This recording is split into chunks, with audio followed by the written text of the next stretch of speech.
Bihar special most VVI question for all exam. पहला topic है सामान्य परिचय एंड शब्दावली।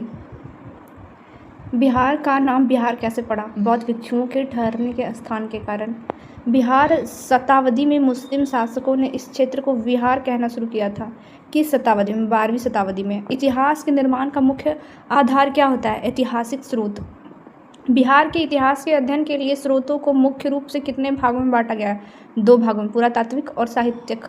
पुरातात्विक स्रोत के अंतर्गत क्या क्या आता है? पुरातात्विक स्रोत के अंतर्गत मृदभांड, सिक्का, अभिलेख, स्तंभ, स्मारक आता है। साहित्यिक स्रोत के 2 मुख्य प्रकार कौन से? साहित्यिक स्रोत का 2 मुख्य प्रकार धार्मिक साहित्य और लौकिक साहित्य है। बिहार का इतिहास कैसा है? बिहार का इतिहास अत्यंत समृद्ध और वैभवशाली है। विश्व के इतिहास में बिहार का स्थान कैसा है? सर्वाधिक महत्वपूर्ण। बिहार को किनका जन्म स्थान माना गया? महान मनीषियों द्वारा और राजाओं द्वारा।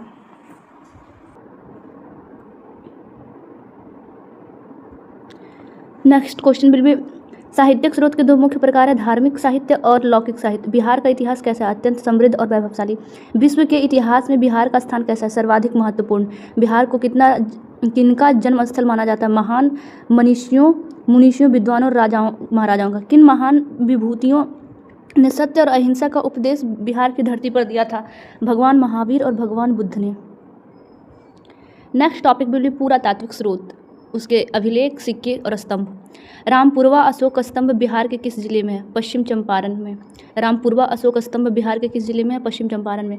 बिहार के पूर्व ऐतिहासिक युग के स्रोत कहाँ से प्राप्त होते हैं? बिहार के पूर्व ऐतिहासिक युग के स्रोत कहाँ से प्राप्त होते हैं? मुंगेर, सारण, वैशाली, गया, पटना। मुंगेर, सारण, वैशाली, गया और पटना।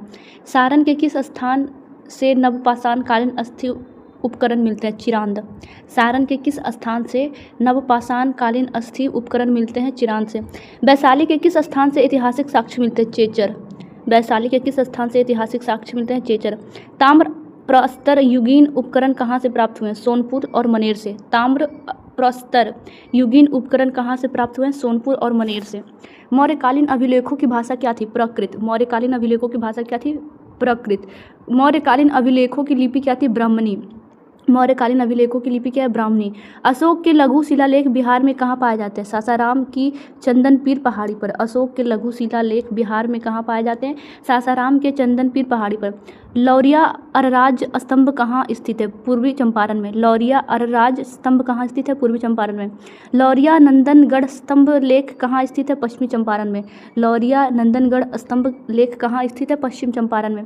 अशोक और उनके पौत्र दशरथ के अभिलेख कहाँ से प्राप्त हुए हैं?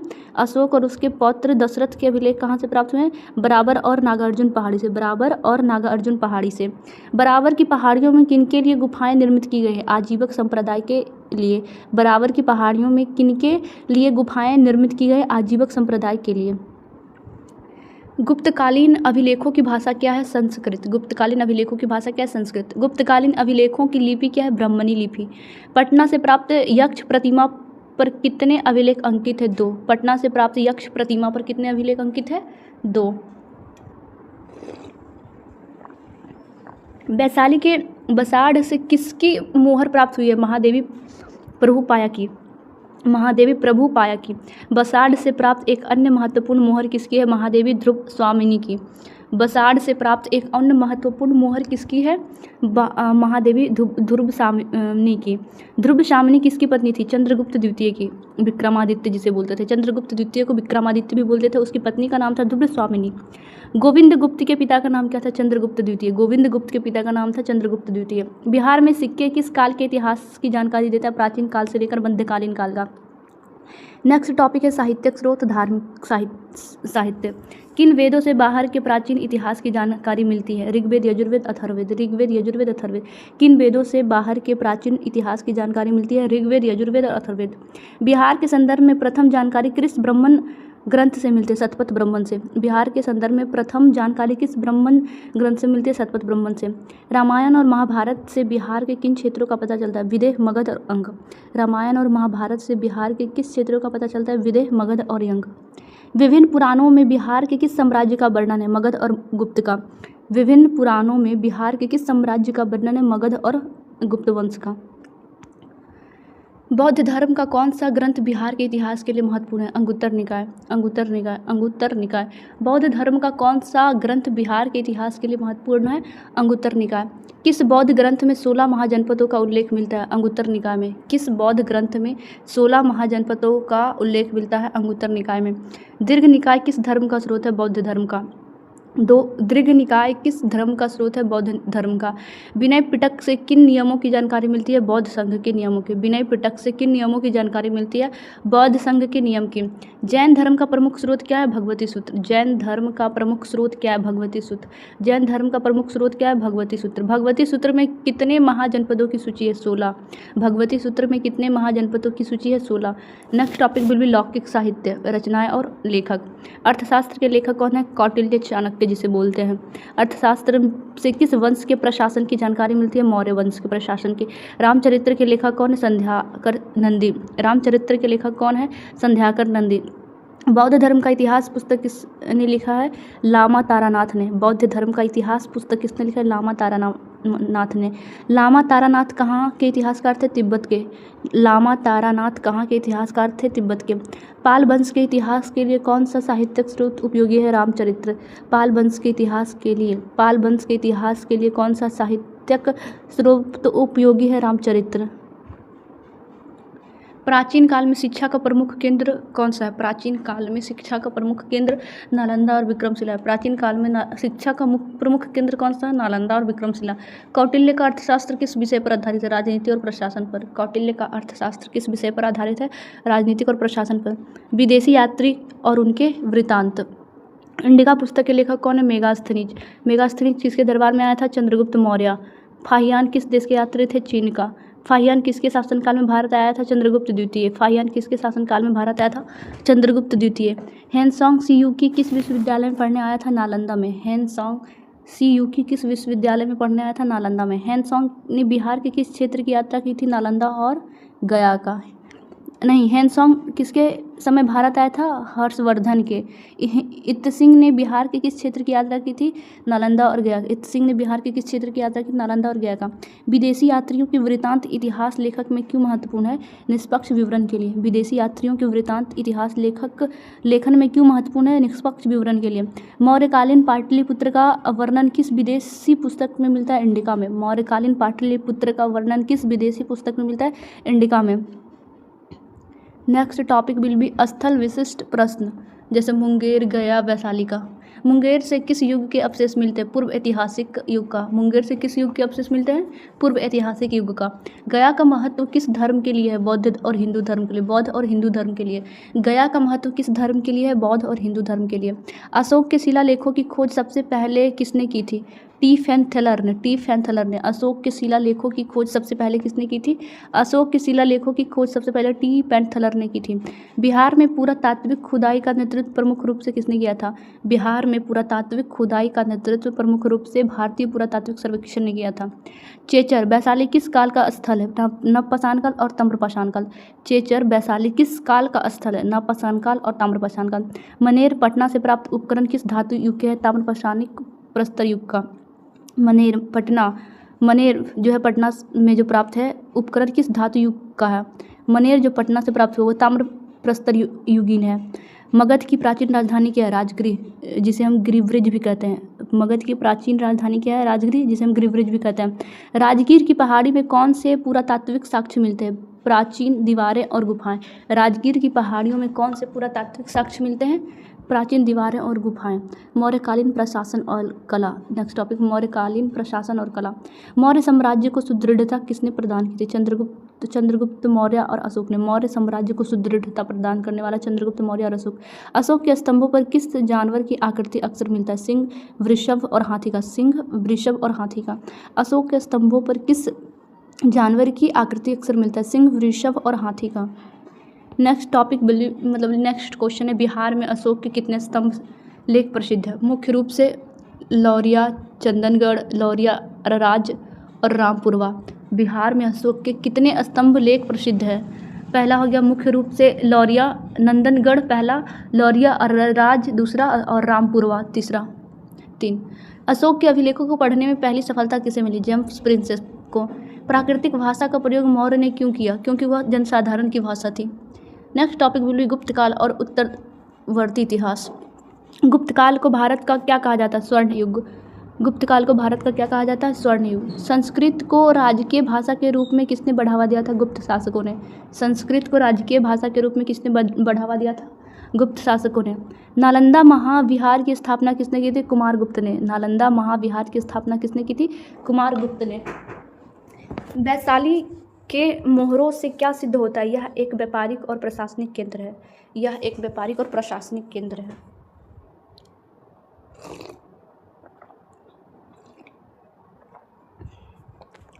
कुमारगुप्त के समय के अभिलेख कहाँ से मिलते हैं? बिहार के विभिन्न क्षेत्रों से।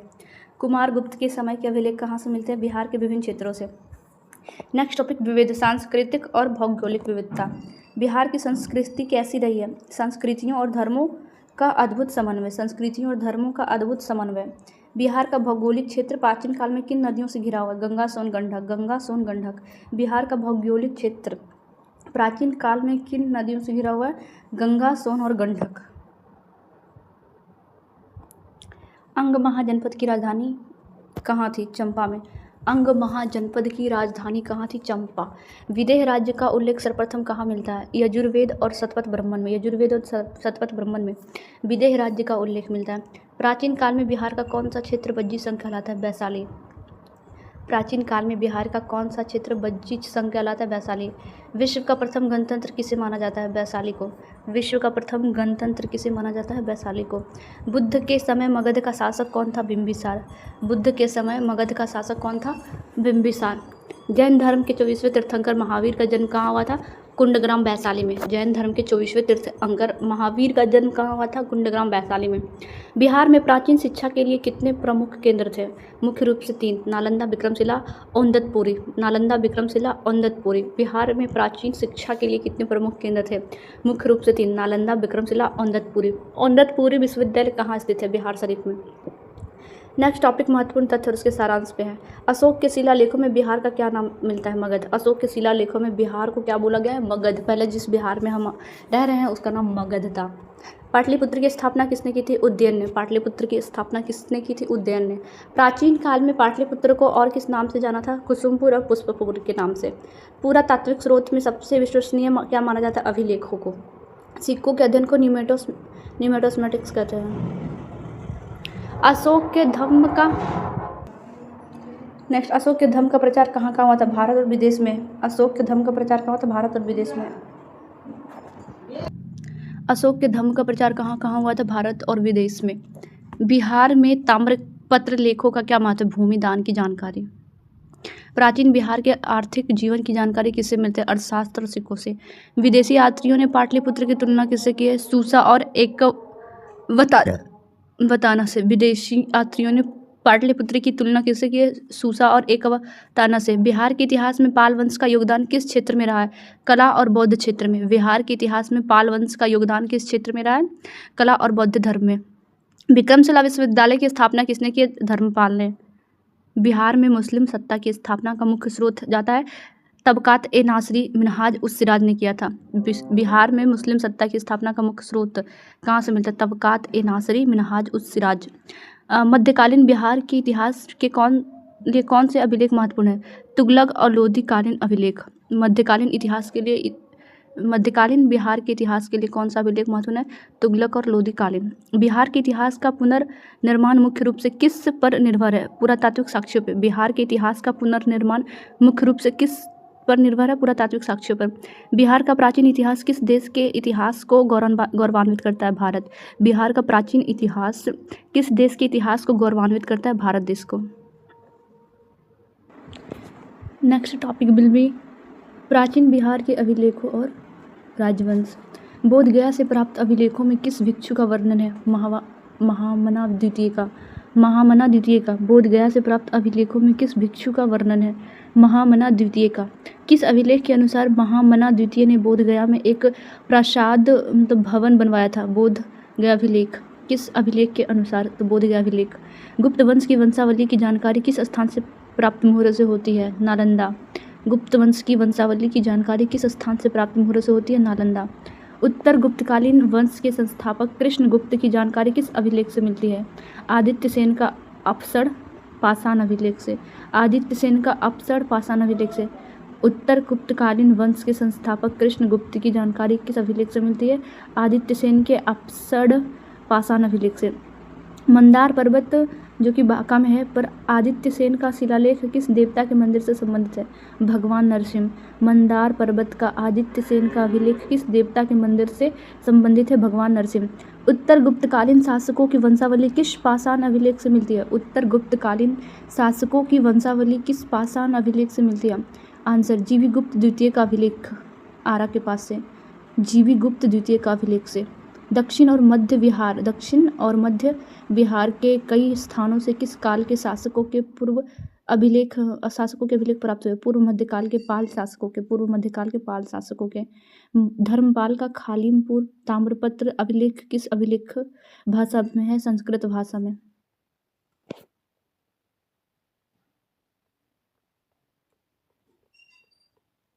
धर्मपाल ने किस स्थान पर एक शिव मंदिर बनवाया था? बोध गया में। किस शासक ने गया में एक गांव दान में दे दिया था? धर्मपाल ने। किस शासक ने गया में एक गांव दान में दे दिया था? धर्मपाल ने। देवपाल के पाषाण अभिलेख कहाँ से प्राप्त हुए? नालंदा के घोषराव से। देवपाल के पाषाण अभिलेख कहाँ से प्राप्त हुए? नालंदा के घोषराव से। घोषराव अभिलेख के अनुसार देवपाल ने नालंदा विश्वविद्यालय का अध्यक्ष किसे नियुक्त किया था? वीरदेव को। घोषराव अभिलेख के अनुसार देवपाल ने नालंदा विश्वविद्यालय का अध्यक्ष किसे नियुक्त किया था? वीरदेव को। वीरदेव कहाँ के निवासी थे? नगरहारा, वर्तमान के अफगानिस्तान का जो हिस्सा है। वीरदेव कहाँ के निवासी थे? नगरहारा का। नालंदा पाषाण लेख के अनुसार किसने नालंदा महाविहार को जला दिया था? बालादित्य ने। नालंदा पाषाण लेख के अनुसार किसने नालंदा महाविहार को जला दिया था? बालादित्य ने। प्राचीन बिहार के इतिहास पर प्रकाश डालने वाले कालीन ताम्रपत्र कहाँ से मिलते हैं? मुंगेर। देवपाल के ताम्रपत्र। नीलगढ़ शिलालेख बिहार के किस जिले से प्राप्त हुआ है? बेगूसराय से। नीलगढ़ शिलालेख किस जिले से प्राप्त हुआ है? बेगूसराय से। नीलगढ़ शिलालेख किस पाल शासक से संबंधित है? विग्रहपाल द्वितीय या तृतीय से। नीलगढ़ शिलालेख किस पाल शासक से संबंधित है? विग्रहपाल द्वितीय या तृतीय से। शिलालेख 1 में किस तात्कालिक विषय पर प्रकाश डाला गया है? प्रशासनिक इकाई क्रिमिला पे। शिलालेख 1 में किस तात्कालिक विषय पर प्रकाश डाला गया है? प्रशासनिक इकाई क्रिमिला पे। नेक्स्ट टॉपिक बोलिए प्राचीन बिहार के सिक्का। सिक्कों के अध्ययन को क्या कहा जाता है? मुद्रा शास्त्र, न्यूमिस्मेटिक्स इंग्लिश में। मुद्रा शास्त्र या न्यूमिस्मेटिक्स। बिहार में सिक्के के किस काल से प्राप्त होने की शुरू हो गए थे? वैदिक काल से लेकर गुप्त काल तक। बिहार में सिक्का किस काल से प्राप्त होना शुरू हो गया था? वैदिक काल से गुप्त काल तक का। भारत के आरंभिक सिक्कों को क्या कहा जाता है? आहत सिक्के। भारत के आरंभिक सिक्कों को क्या कहा जाता है? आहत सिक्के। बिहार में किस काल में सिक्कों का प्रचलन बड़े स्तर पर हुआ है? बिहार में किस काल में सिक्कों का प्रचलन बड़े स्तर में हुआ है? उत्तर वैदिक काल, आर्यों के आगमन के बाद। विदेह के किस राजा ने स्वर्ण मुद्राएं दान में दी थी? राजा जनक ने। विदेह के किस राजा ने मुद्राएं दान में दी थी? राजा जनक ने। राजा जनक द्वारा दान में दिए गए स्वर्ण सिक्कों को क्या जाता है? निष्क या शतमान। राजा जनक के द्वारा दिए गए सिक्के को क्या कहा जाता है? निष्क या शतमान। किस साहित्य में निष्क को स्वर्ण सिक्का कहा जाता है? बौद्ध जातक कथाओं में। किस साहित्य में निष्क को स्वर्ण सिक्का कहा जाता है? बौद्ध जातक कथाओं में। बिहार के किस स्थान से अभी सोना के आहत सिक्के प्राप्त नहीं हुए? ऐसा सिक्के कहाँ मिलते हैं? तक्षशिला, वर्तमान का जो पाकिस्तान में है तक्षशिला, वहाँ से। बिहार के किसी स्थान से अभी तक सोने का आहत सिक्के प्राप्त नहीं हुए? ऐसे सिक्के कहाँ से मिलते हैं? बिहार में तो कहीं नहीं है, बट कहाँ मिलते हैं? बौद्ध जातक कथाओं वाला सिक्का वो मिलता है तक्षशिला, वर्तमान का जो पाकिस्तान का हिस्सा है। बिहार से प्राप्त प्राचीन सिक्के मुख्यतः किस धातु के हैं? बिहार से जो प्राप्त हुए प्राचीन सिक्के मुख्यतः धातु चांदी का है। चांदी को रजत भी बोलते हैं। नेक्स्ट क्वेश्चन विल बी प्राचीन सिक्कों को आहत के अलावा और किन नामों से जाना जाता है? प्राचीन सिक्कों को आहत के अलावा और किस नामों से जाना जाता है? करशापन, धरन या पूर्ण। करशापन, धरन या पूर्ण। बिहार में NBPW उत्तरी काले चित्रित स्थल कहाँ से मिले हैं? चिरांद और सोनपुर से। बिहार में NBPW स्थल कहाँ से मिले? चिरांद और सोनपुर से। रजत आहत सिक्के पटना के किस क्षेत्र से प्राप्त हुए हैं? रजत आहत सिक्के पटना के लोहानीपुर और कुम्हरार से प्राप्त हुए। लोहानीपुर और कुम्हरार से। बिहार में तांबे के सिक्के किन स्थानों से मिले हैं? बिहार में तांबे के सिक्के मनेर, वैशाली, फतुहा, भभुआ, मुंगेर। मनेर, वैशाली, फतुहा, भभुआ, मुंगेर से मिले हैं। बिहार के किन जिलों से गुप्तकालीन सोने, चांदी, तांबे के सिक्के मिले? गया और नालंदा से। बिहार के किन जिलों से गुप्तकालीन सोने, चांदी और तांबे के सिक्के मिले हैं? गया और नालंदा से। गया और नालंदा से। नालंदा में किस प्रतिहार राजा के सिक्के मिले हैं? भोज के। नालंदा में किस प्रतिहार राजा के सिक्के मिले हैं? भोज के। बिहार में शशांक के स्वर्ण सिक्के कहाँ से प्राप्त हुए? नालंदा और गया से। बिहार में शशांक के स्वर्ण सिक्के कहाँ से प्राप्त हुए? नालंदा और गया से। पुरातत्व और उत्खनन टॉपिक। राजगीर की किलेबंद दीवार और राजगीर की किलेबंद दीवार और बराबर की गुफाओं का अध्ययन सर्वप्रथम किसने किया था? बुकानन और हैमिल्टन ने। बुकानन और हैमिल्टन ने राजगीर की किलेबंद दीवार और बराबर की गुफाओं का अध्ययन सर्वप्रथम किसने किया? बुकानन और हैमिल्टन ने। बराबर की पहाड़ियों में निर्मित गुफाओं का वर्णन मेजर किट्टो ने किस स्थान के संदर्भ में किया था? कुम्हरार। बराबर की पहाड़ियों में निर्मित गुफाओं का वर्णन मेजर किट्टे ने किस स्थान के संदर्भ में किया था? कुम्हरार। भारतीय पुरातत्व विज्ञान का जनक किसे कहा जाता? अलेक्जेंडर कनिंघम को। भारतीय पुरातत्व विज्ञान का जनक किसे कहा जाता है? अलेक्जेंडर कनिंघम को। कनिंघम ने किस वर्ष बिहार के पुरातात्विक स्थलों की पहचान की थी? 1861 में। कनिंघम ने किस वर्ष बिहार के पुरातात्विक स्थलों की पहचान की थी? 1861 में। बोधगया में बोधि मंदिर के चारों ओर की रेलिंग की खोज किसने की थी? कनिंघम ने। बोधगया में बोध मंदिर के चारों ओर की रेलिंग की खोज किसने की थी? कनिंघम ने। बोधगया की रेलिंग किस सामग्री से मिलती है? ग्रेनाइट से। बोधगया की रेलिंग किस सामग्री से मिलती है? ग्रेनाइट से। कनिंघम ने बड़गांव की खोज की थी, वह किस प्राचीन स्थल के पास स्थित है? नालंदा महाविहार। कनिंघम ने बड़गांव की खोज की थी, वह किस प्राचीन स्थल के पास स्थित है? नालंदा महाविहार। बड़गांव से किन गुप्त शासकों के पाषाण लेख मिले हैं? बड़गांव से किन गुप्त शासकों के पाषाण लेख मिले हैं? कुमारगुप्त और स्कंदगुप्त। बड़गांव से किन गुप्त शासकों के पाषाण लेख मिले हैं? कुमारगुप्त और स्कंदगुप्त। पटना विश्वविद्यालय में प्राचीन भारतीय इतिहास एवं पुरातत्व विभाग की स्थापना कब हुई? 1949 ईस्वी में। पटना विश्वविद्यालय में प्राचीन भारतीय इतिहास एवं पुरातत्व विभाग की स्थापना कब हुई थी? 1949 ईस्वी में। बिहार राज्य पुरातत्व निदेशालय की स्थापना कब हुई थी? 1962 में। बिहार राज्य पुरातत्व निदेशालय की स्थापना कब हुई थी? 1962। नेक्स्ट क्वेश्चन भी, भारतीय पुरातत्व विज्ञान का जनक किसे कहा जाता है? अलेक्जेंडर कनिंघम को। कनिंघम ने किस वर्ष बिहार के पुरातात्विक स्थलों की पहचान की है? 1861 ईस्वी में। बोधगया में बोधि मंदिर के चारों ओर की रेलिंग की खोज किसने की है? कनिंघम ने। बोधगया की रेलिंग किस सामग्री से निर्मित है? ग्रेनाइट से। बोधगया की रेलिंग किस सामग्री से निर्मित है? ग्रेनाइट से। कनिंघम ने बड़गांव की खोज की थी, वह किस प्राचीन स्थल के पास स्थित है? नालंदा महाविहार। बड़गांव कहाँ है? नालंदा महाविहार के पास। बड़गांव से किन गुप्त शासकों के पाषाण लेख मिले हैं? कुमारगुप्त और स्कंदगुप्त। बड़गांव से किन गुप्त शासकों के पाषाण लेख मिले हैं? कुमारगुप्त और स्कंदगुप्त। पटना विश्वविद्यालय में प्राचीन भारतीय इतिहास एवं पुरातत्व विभाग की स्थापना कब हुई थी? 1949 को। पटना विश्वविद्यालय में प्राचीन भारतीय इतिहास एवं पुरातत्व विभाग की स्थापना कब हुई थी? 1949 ईस्वी में। बिहार राज्य पुरातत्व निदेशालय की स्थापना कब हुई है? 1962 में। बिहार राज्य पुरातत्व निदेशालय की स्थापना 1962 में। 1962। बिहार राज्य पुरातत्व निदेशालय की स्थापना कब हुई थी? 1962 में। बलिराजगढ़ मधुबनी में ASI द्वारा उत्खनन कब किया गया? 1962 में और दोबारा 2026 में। 1962 में और दोबारा 2026 में। बलिराजगढ़ मधुबनी में ASI द्वारा उत्खनन कब किया गया? 1962 में और दोबारा 2026 में। बलिराजगढ़ से किस काल के पुरातात्विक साक्ष्य मिले हैं? शुंग काल से पाल काल तक।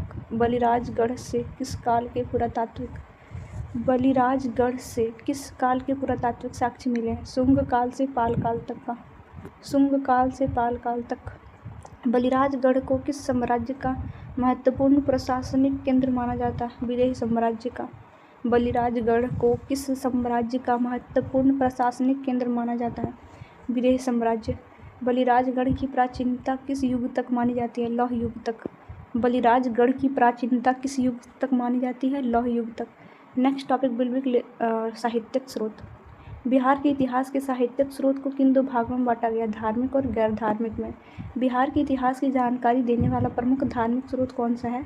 वैदिक, जैन और बौद्ध साहित्य। बिहार के इतिहास की जानकारी देने वाला प्रमुख धार्मिक स्रोत कौन सा है? वैदिक, जैन और बौद्ध साहित्य। बिहार शब्द का प्रथम उल्लेख किस ग्रंथ से मिलता है? अथर्ववेद से। बिहार के संदर्भ में मगध का सर्वप्रथम उल्लेख कहाँ से मिलता है? ऋग्वेद से। बिहार के संदर्भ में मगध का उल्लेख ऋग्वेद से मिलता है। अंगुत्तर निकाय किस धर्म से संबंधित है? बौद्ध धर्म से। अंगुत्तर निकाय किस धर्म से संबंधित है? बौद्ध धर्म से। दिघ निकाय और विनय पिटक से बिहार के किस काल की जानकारी मिलती है?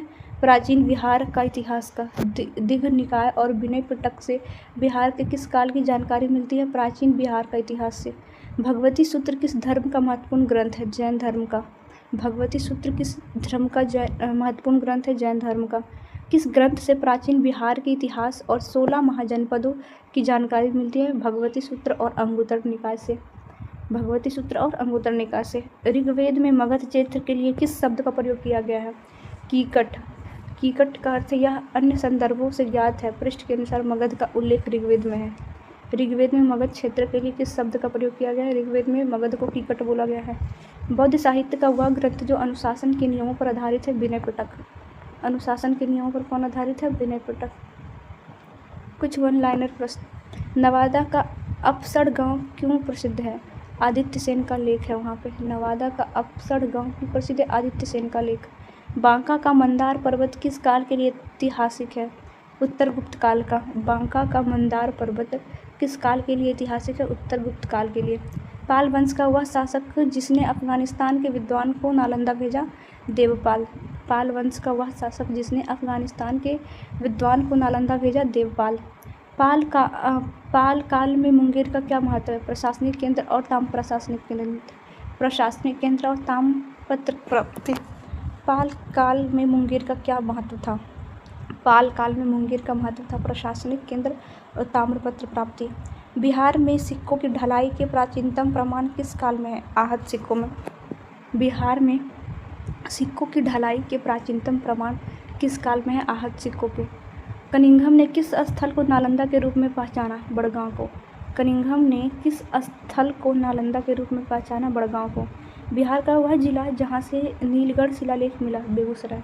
बिहार का वह जिला जहाँ से नीलगढ़ शिलालेख मिला? बेगूसराय। ताम्रपत्रों का मुख्य उपयोग क्या था? भूमिदान और राजकीय आदेश। ताम्रपत्रों का मुख्य उद्देश्य क्या था? भूमिदान। ताम्रपत्रों का मुख्य उद्देश्य था भूमिदान और राजकीय आदेश।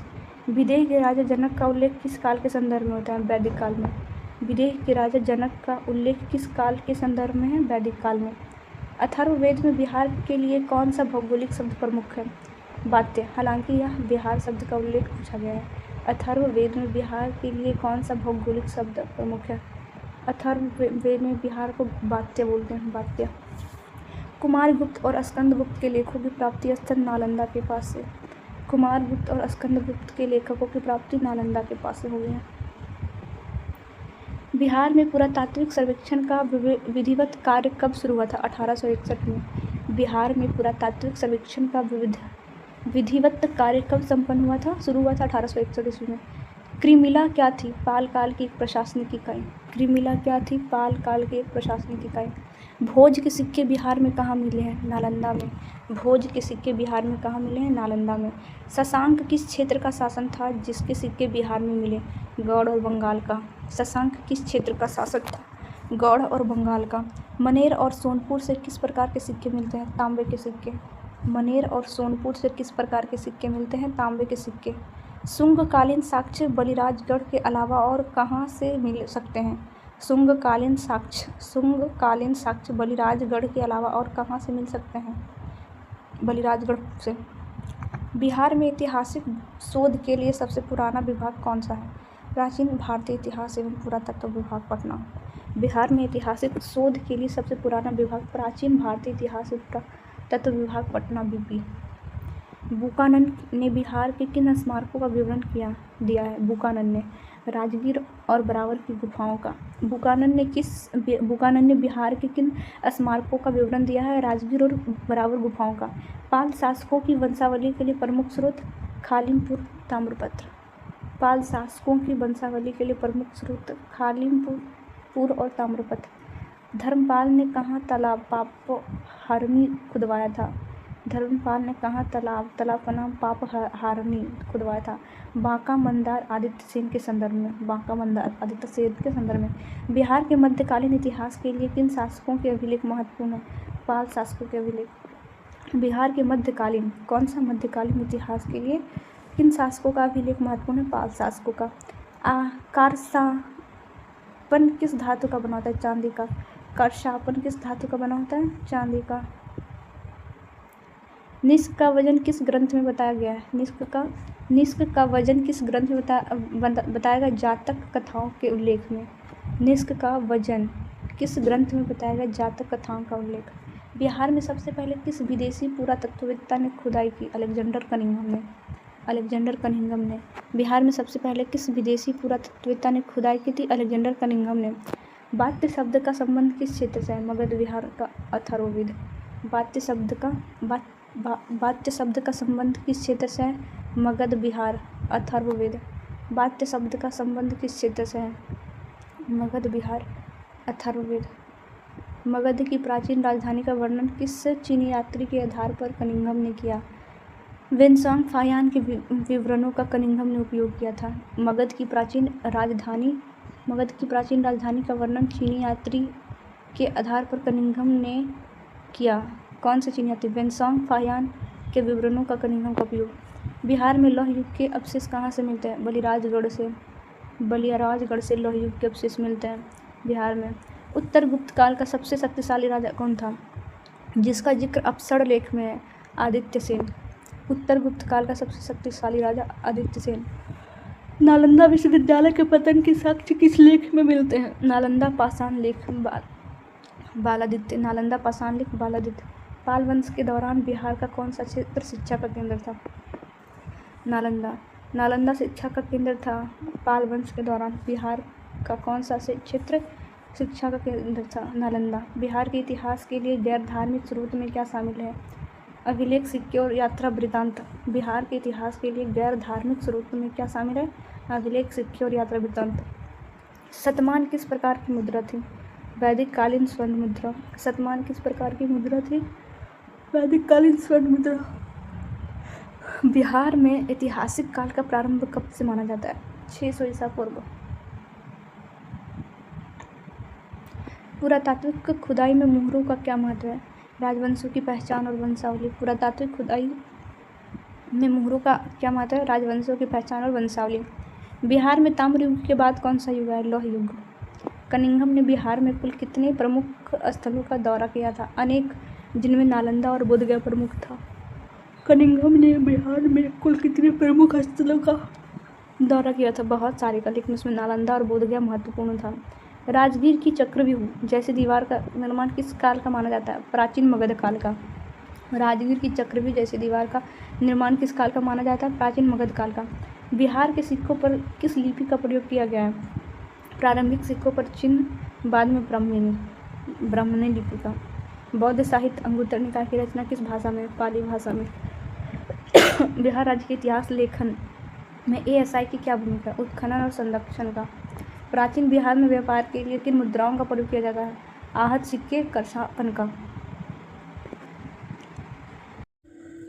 Next topic will B Magadh और महाजनपद काल। 16 महाजनपदों की जानकारी किन ग्रंथों में मिलती है? अंगुत्तर निकाय और भगवती सूत्र में। बिहार में स्थित प्रमुख महाजनपद कौन से थे? मगध, लिच्छवी और अंग। अंगुत्तर निकाय किस धर्म से संबंधित ग्रंथ था? बौद्ध धर्म से। भगवती सूत्र किस धर्म का ग्रंथ है? जैन धर्म का। 16 महाजनपदों की सूची सर्वप्रथम किस काल में तैयार हुई थी? बुद्ध काल में, 6ठी शताब्दी में। मगध महाजनपद की राजधानी कहाँ थी? गिरिब्रज राजगृह। छठी शताब्दी ईसा पूर्व में विश्व की प्रथम गणतंत्रात्मक व्यवस्था कहाँ थी? वैशाली में।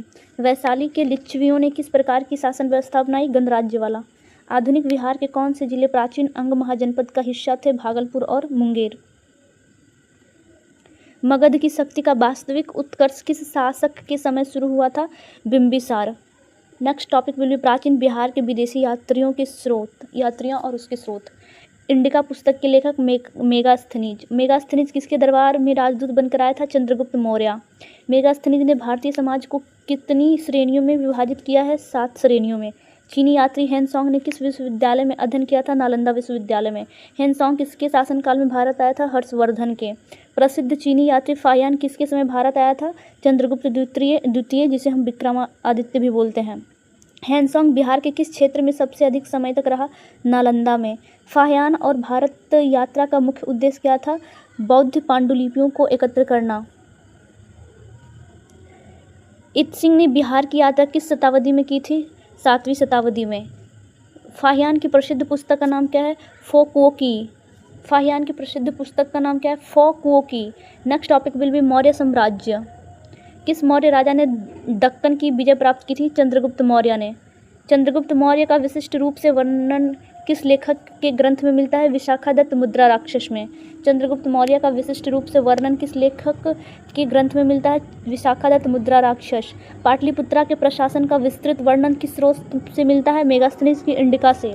पाटलिपुत्रा के प्रशासन का विस्तृत वर्णन किस स्रोत से मिलता है? मेगास्थनीज की इंडिका से। अशोक के शिलालेखों में बिहार के किन स्थानों का वर्णन है? लौरिया, नंदगढ़, लौरिया अरजाज और रामपुरवा। अशोक के अभिलेखों में बिहार के किन स्थानों का वर्णन मिला है? लौरिया, नंदनगढ़, लौरिया अरराज, रामपुरवा। अशोक ने श्रीलंका में बौद्ध धर्म के प्रचार के लिए किसे भेजा था? महेंद्र और संघमित्रा को। अशोक ने श्रीलंका में बौद्ध धर्म के प्रचार के लिए किसे भेजा था? महेंद्र और संघमित्रा को। कौटिल्य का अर्थशास्त्र किस विषय पर आधारित था? शासन कला के सिद्धांत और अभ्यास पे। कौटिल्य का अर्थशास्त्र किस विषय पर आधारित था? शासन कला के सिद्धांत और अभ्यास पे। चंद्रगुप्त मौर्य ने सेल्यूकस निकेटर को कब पराजित किया था? 305 ईसा पूर्व। चंद्रगुप्त मौर्य ने सेल्यूकस निकेटस को कब पराजित किया था? 305 ईसा पूर्व। बिंदुसार के समय तक्षशिला में हुए विद्रोह को दबाने के लिए किसे भेजा गया था? अशोक को। बिंदुसार के समय तक्षशिला में हुए विद्रोह को दबाने के लिए किसे भेजा गया था? अशोक को। मौर्य काल में नगरक किसे कहा जाता है? नगर प्रशासन का प्रमुख को। पाटलिपुत्रा को किस शासन ने सर्वप्रथम अपनी राजधानी बनाया था? उदयन ने। उदयन क्या था? मौर्यों में चंद्रगुप्त ने इसे अस्थायी बनाया। और पाटलिपुत्रा को किस शासक ने सर्वप्रथम अपनी राजधानी बनाया था? तो उदयन ने। नेक्स्ट टॉपिक बोलिए मध्यकालीन बिहार के साहित्यिक स्रोत। तबकाते नासरी के लेखक कौन है? मिनहाज उस सिराज। तारीख ए शेर शाही की रचना किसने की? अब्बास खां सिरवानी। तारीख ए शेर शाही की रचना किसने की थी? अब्बास खां सिरवानी। बिहार में तुर्कों के आगमन का प्रारंभिक इतिहास किस पुस्तक में मिलता है? तबकाते नासरी में। बिहार में तुर्कों के आगमन का प्रारंभिक इतिहास किस पुस्तक में मिलती है? तबकाते नासरी में। अफसाना ए साहा के लेखक कौन है? शेख कबीर। अफसाना ए साहा के लेखक कौन है? शेख कबीर। बसातीनुल उन्स किस लेखक की रचना है? इख्तिसान देहलवी की। बसातीनुल उन्स किस लेखक की रचना है? इख्तिसान देहलवी की। रिजकुल्लाह मुस्ताकी की प्रसिद्ध कृति कौन सी थी? रिजकुल्लाह मुस्ताकी की प्रसिद्ध कृति कौन सी थी? बाक़याते मुस्ताकी। गुलाम हुसैन सलीम की कौन सी पुस्तक बिहार के इतिहास के लिए महत्वपूर्ण है? रियाज उल सलातीन। गुलाम हुसैन तब्ताबाई ने किस पुस्तक की रचना की थी? सियार उल मुताखिरीन। गुलाम हुसैन तब्ताबाई ने किस पुस्तक की रचना की? सियार उल मुताखिरीन। बिहार के मध्यकालीन इतिहास को जानने का मुख्य फारसी स्रोत क्या है? तबकाते नासरी। बिहार के मध्यकालीन इतिहास को जानने का मुख्य फारसी स्रोत क्या है? तबकाते नासरी। अकबरनामा के लेखक कौन है जो बिहार के इतिहास पर भी प्रकाश डालता है? अबुल फजल। अकबरनामा के लेखक कौन है जो बिहार के इतिहास पर भी प्रकाश डालता है? अबुल फजल। नेक्स्ट टॉपिक बिहार की जनजातियाँ और स्थानीय इतिहास। चेरो जनजाति ने बिहार के किन क्षेत्रों पर शासन किया था? रोहतास और पटना के बीच का क्षेत्र। चेरो जनजाति ने बिहार के किन क्षेत्रों पर शासन किया था? रोहतास और पटना के बीच का क्षेत्र। चेरो जनजाति का मूल निवास स्थान कहाँ माना जाता है?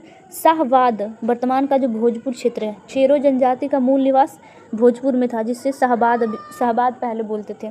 बक्सर का प्राचीन नाम क्या था? व्याघ्रसर, सिद्धाश्रम व्याघ्रसर। बक्सर का नाम था व्याघ्रसर। वेदग्रपुरी किस प्राचीन नगर का नाम था बक्सर का? वेदर्भपुरी किस प्राचीन नगर का नाम था बक्सर का? ताम्रपत्र लेख क्या दर्शाता है? प्राचीन काल में बिहार के राजाओं का संपर्क जावा सुमात्रा में था। प्राचीन काल में बिहार के राजाओं का संपर्क जावा सुमात्रा में था। पाल शासकों के समय में बिहार का सांस्कृतिक केंद्र कहाँ था? ओदंतपुरी विक्रमशिला। पाल शासकों के समय बिहार का सांस्कृतिक केंद्र कहाँ था? ओदंतपुरी और विक्रमशिला। बिहार में उरांव जनजाति के दावों के अनुसार वे कहाँ से आए थे? रोहतास और पटना के बीच के क्षेत्र से। बिहार में उरांव जनजाति के दावों के अनुसार वो कहाँ से आए थे? रोहतास और पटना के क्षेत्र से। बक्सर को सिद्धों की भूमि क्यों कहा जाता है? क्योंकि प्राचीन मान्यताओं और ऋषियों का आश्रम के कारण। प्राचीन मान्यताओं और ऋषियों के आक्रमण के आश्रम के कारण।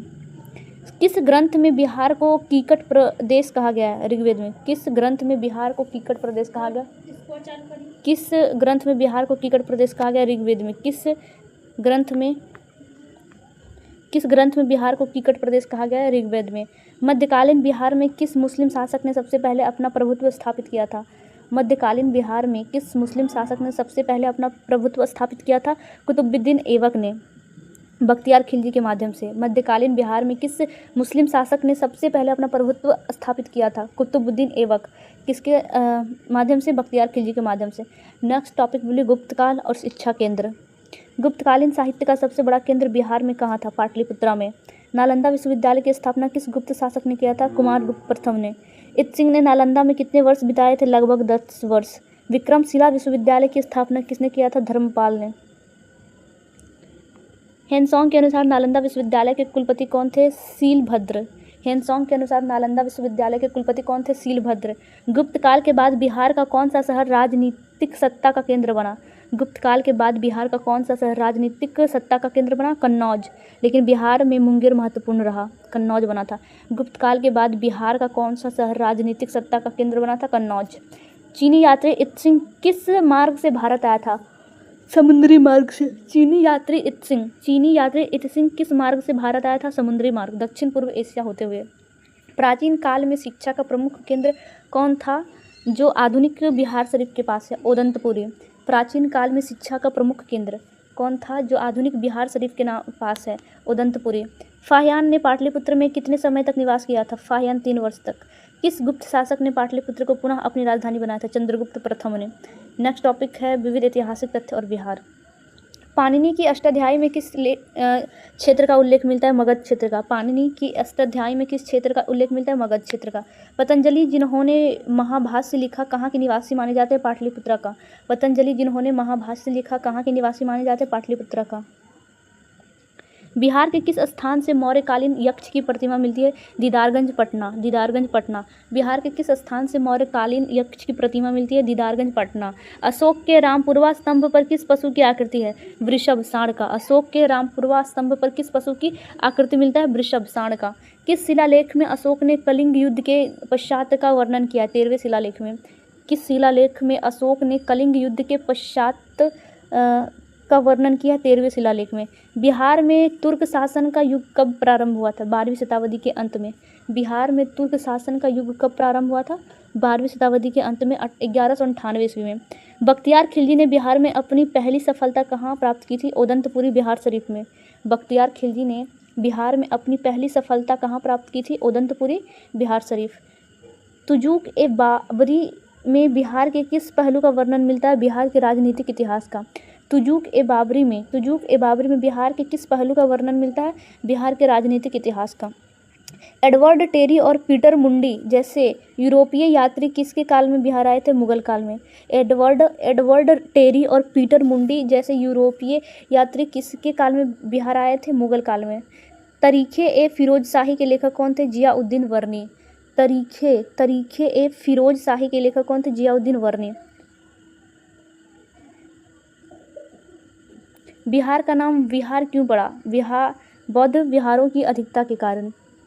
बिंबिसार का संबंध किस वंश से था? हर्यक वंश से। बिंबिसार का संबंध हर्यक वंश से था। अजातशत्रु ने किस नगर की स्थापना की थी? राजगृह की सुरक्षा के लिए पाटलिपुत्र का किला। राजगृह की सुरक्षा के लिए पाटलिपुत्र का किला। अजातशत्रु ने किस नगर की स्थापना की थी? राजगृह की सुरक्षा के लिए पाटलिपुत्र के किला का। प्रथम बौद्ध संगीति कहाँ आयोजित हुआ था? राजगृह में। प्रथम बौद्ध संगीति राजगृह में। द्वितीय बौद्ध संगीति का आयोजन वैशाली में। द्वितीय वैशाली में। तृतीय बौद्ध संगीति अशोक पाटलिपुत्रा में।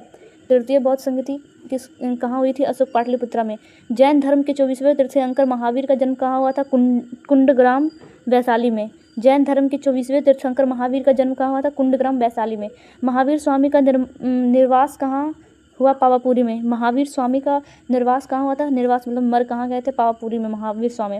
बिंदुसार के दरबार में आने वाला यूनानी राजदूत कौन था? डायमिकस। बिंदुसार के दरबार में आने वाला यूनानी राजदूत कौन था? डायमिकस। चंद्रगुप्त मौर्य की पहचान सेंड्रोकोटस के रूप में किसने की थी? विलियम जोन्स ने। चंद्रगुप्त मौर्य की पहचान सेंड्रोकोटस के रूप में किसने की थी? विलियम जोन्स ने। कौटिल्य कहाँ के प्रधानमंत्री थे? कौटिल्य चंद्रगुप्त मौर्य के। कौटिल्य कहाँ के प्रधानमंत्री थे? चंद्रगुप्त मौर्य के। अशोक के धम्म की परिभाषा कहाँ से ली गई है? राहुलोवाद सूत्र से। अशोक के धम्म की परिभाषा कहाँ से ली गई है? राहुलोवाद सूत्र से। शुंग वंश की स्थापना किसने की है? पुष्यमित्र शुंग ने। शुंग वंश की स्थापना किसने की है? पुष्यमित्र शुंग ने। शुंगों की राजधानी कहाँ थी? पाटलिपुत्र। शुंगों की राजधानी कहाँ थी? पाटलिपुत्रा। शुंगों की राजधानी कहाँ थी? पाटलिपुत्रा। कनिष्क के समय बिहार का कौन सा विद्वान उसके दरबार में आया था? अश्वघोष। कनिष्क के समय बिहार का कौन सा विद्वान उसके दरबार में आया था? अश्वघोष। गुप्त वंश का संस्थापन कौन था? श्रीगुप्त। भारत का नेपोलियन किसे कहा जाता है? समुद्रगुप्त को। भारत का नेपोलियन किसे कहा जाता है? समुद्रगुप्त को। नालंदा विश्वविद्यालय को किसने नष्ट किया था? बख्तियार खिलजी ने। नालंदा विश्वविद्यालय को किसने नष्ट किया था? बख्तियार खिलजी ने। पाल वंश का संस्थापक कौन है? गोपाल। पाल वंश का संस्थापक गोपाल। बिहार में कर्नाटक वंश का शासन किस क्षेत्र में था? मिथिला क्षेत्र में। बिहार में कर्नाटक वंश का शासक किस क्षेत्र में था? मिथिला क्षेत्र में। कर्नाटक वंश का संस्थापक कौन था? न्यायदेव। कर्नाटक वंश का संस्थापक कौन था? न्यायदेव। गया के पास बरावर की गुफाओं का निर्माण किसने करवाया था? अशोक और दशरथ ने। अशोक और दशरथ ने। गया के पास बरावर की गुफाओं का निर्माण किसने करवाया था? अशोक और दशरथ ने। अशोक ने बरावर की गुफाएं किस संप्रदाय को दान में दे दी थी? आजीवक संप्रदाय। अशोक ने बरावर की गुफाएं किस संप्रदाय को दान दी थी? आजीवक संप्रदाय। अशोक ने बरावर की गुफाएं किस संप्रदाय को दान में दी थी? आजीवक संप्रदाय। शेरशाह सूरी का मकबरा कहाँ स्थित है? सासाराम में। शेरशाह सूरी का मकबरा कहाँ स्थित है? सासाराम में। मध्यकालीन बिहार का स्वर्ण युग किस शासन का काल माना जाता है? शेरशाह सूरी। मध्यकालीन बिहार का स्वर्ण युग किस शासन का काल को माना जाता है? शेरशाह सूरी। मुंगेर को अपनी राजधानी बनाने वाला पाल शासक कौन था? देवपाल। मुंगेर को अपनी राजधानी बनाने वाला पाल शासक कौन था? देवपाल। सियार उल मुताखेरीन का विषय क्या है? बंगाल और बिहार का तत्कालीन इतिहास। सियार उल मुताखेरीन का विषय क्या है? सियार उल मुताखेरीन का विषय है बंगाल और बिहार का तत्कालीन इतिहास। बिहार के इतिहास को जानने के लिए अभिलेखीय साक्ष्य अधिक प्रमाणित क्यों हैं? क्योंकि ये समकालीन और अपरिवर्तनीय है। प्राचीन काल में बिहार में विदेशी व्यापार का मुख्य केंद्र कौन सा पतन था? ताम्रलिप्त। प्राचीन काल में बिहार में विदेशी व्यापार का मुख्य केंद्र कौन सा पतन था? ताम्रलिप्ति। बिहार के इतिहास के साहित्यिक स्रोत में वेद की क्या भूमिका है? यह बिहार के प्राचीनतम भौगोलिक और सांस्कृतिक स्वरूप की जानकारी देता है।